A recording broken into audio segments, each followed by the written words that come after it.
Bonjour et bienvenue sur Envolé TV. On est très heureux de vous retrouver pour notre invité du jour qui est aujourd'hui Simon Deschaux. Bonjour Simon. Bonjour. Alors Simon est négociateur immobilier et il va nous parler de son parcours et du marché de l'immobilier au Puy-en-Velay qui est un vrai vecteur d'attractivité. Alors Simon, déjà je vais te laisser te présenter et nous dire un petit peu ce que tu as réalisé avant de revenir au Puy-en-Velay. Donc moi Simon, en effet, j'ai 28 ans, je suis pono, je suis né au Puy, j'y suis resté jusqu'à mes 18 ans, jusqu'au bac. Du coup je suis parti 2 ans à Saint-Étienne, puis quasiment 7 ans à Lyon.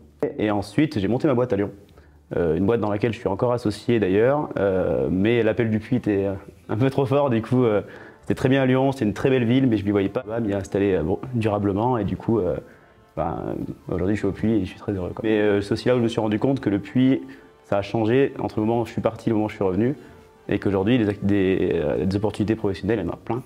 Et que c'est un marché qui est dynamique et que voilà, il y a plein de choses à faire ici au Puy, il n'y a pas besoin d'aller très loin pour trouver du boulot et des choses sympas à faire, quoi. Du coup, tu es devenu négociateur immobilier. Ouais. Est-ce que c'est facile aujourd'hui d'investir au Puy-en-Velay, toi qui travailles dans ce secteur? On a un territoire qui est quand même hyper attractif, que ce soit le Puy ou les alentours.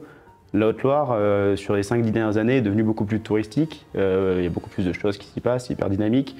On reste sur des prix qui sont accessibles pour la plupart des gens et pour autant, on a quand même un cadre de vie qui est assez intéressant. Donc le compromis prix et proposition en fait, est hyper intéressant ici.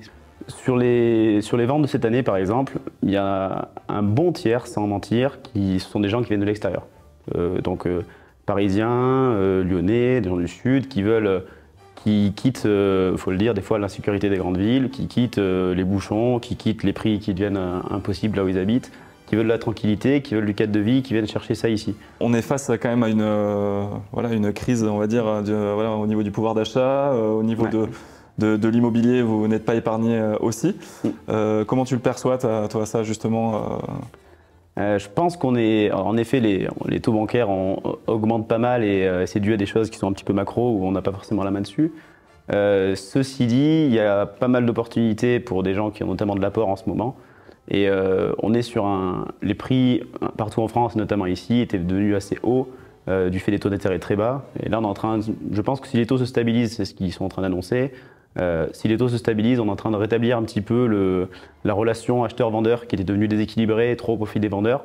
Donc on met un petit peu un équilibre là-dessus et le marché va retrouver une certaine aussi cohérence. Voilà. Donc je ne fais pas plus de soucis que ça par rapport à tout ce qui est taux d'emprunt et l'immobilier reste une valeur refuge, ça reste intéressant d'acheter sa résidence principale. Donc voilà, les prix et les taux vont s'aligner et en fait c'est plus une régule du marché qu'autre chose. Donc voilà, pour l'instant rien d'alarmant en tout cas nous en termes d'activité immobilière sur le territoire, quoi.